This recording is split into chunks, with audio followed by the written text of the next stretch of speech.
Дали има социјална правда во Македонија? Социјалната правда во Македонија одамна е убиена и тоа нешто за кое се бориме ние да се врати како принцип на и основен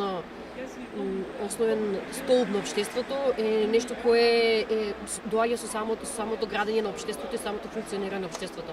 Ако не постои социјална правда, тогаш нема да имаме ни право воопшто на нормален и достоинствен живот. Ако немаме право на нормален и достоинствен живот, тогаш не ни е модерни робови.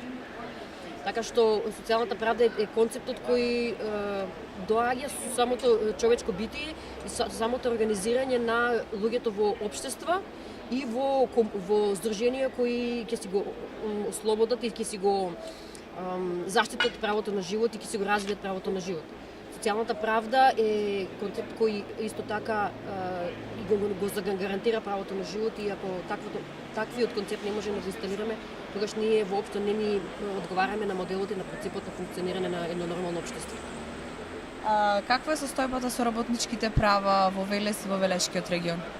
Во Велешкиот регион можам колкото да зборувам за студија која работев пред година и пол на барање на изложението на синдикатите на металски фабрики од Германија и Метал за состојбата на работниците и работничките права во странската инвестиција Дрекселмайер.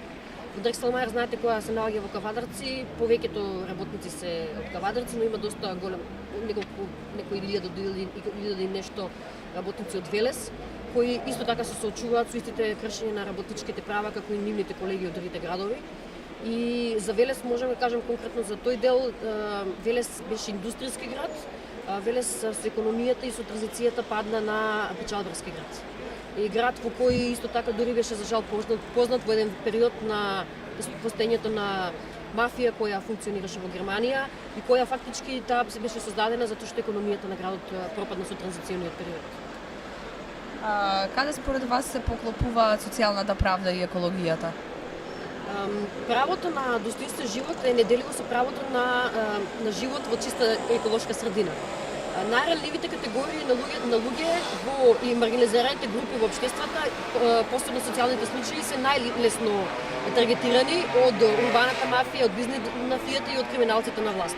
Кога вие можете многу полесно да направите да дива депонија како пример на еколошко загадување во средина која живеат социјални случаи кои луѓе немаат финансии ниту да се борат за себе си, камо ли се борат за чиста околина, отколку што вие можете на дива депонија како еден еклатантен пример на загадување на човековата средина да направите во една скапа населба, како на пример последното што го направија во Скопје, Сончевиот град или некои слични такви богати населби и кои не можете вие да ги ставате, да ги загрозувате во еколошки смисол.